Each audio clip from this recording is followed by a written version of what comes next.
So Gert, we're here at ITAS 2014 here in Luxembourg.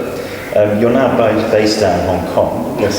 So there's a lot of stuff that's happening in the market out there that we're sort of quite aware of from a European perspective. But I would like to hear what your thoughts are about the importance of the mutual recognition that's happening between China and Hong Kong. How do you see this developing over the course of the next 12 months?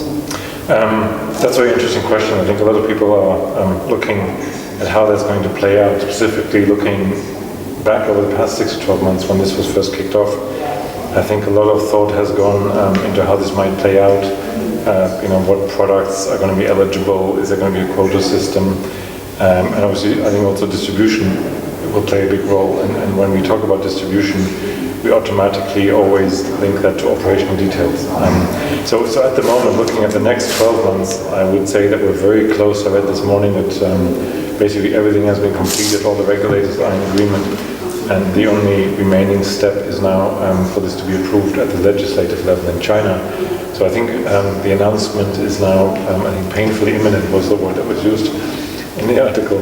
So looking ahead over the next 12 months, I think that as this has now come much closer to becoming a reality, we see a lot more interest among asset managers who are so far maybe not so present in the region, suddenly developing much stronger interest in this and trying to, I think, position and find out what the right operating model would be for them. Those who have been more present in the region have probably always looked at this more as something that was going to happen at some point, and they felt, I think, quite secure and quite confident that they knew what it would take to at some point get there. So presumably you're finding a lot of asset managers ex-Asia coming in to setting up shop in Hong Kong. Is there a drive also with some of the Hong Kong managers looking to expand operations on the mainland?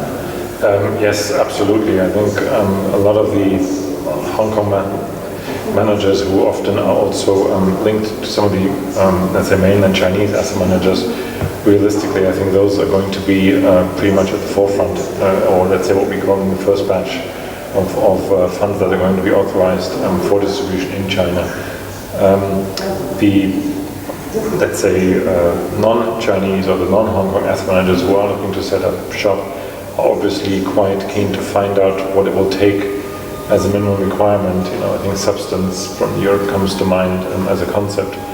What will it take for them? What functions need to be on the ground in Hong Kong, and how much is it going to cost to be a player in that space? Yes.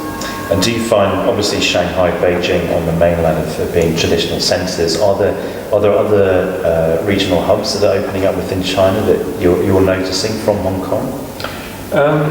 I'd say that that's probably will be a reality further down the line. So I think Hong Kong will probably play the role of an innovator, or will be maybe the first, if you like, testing ground for this concept. I think it's not, or it is highly likely that there will be other centers over time.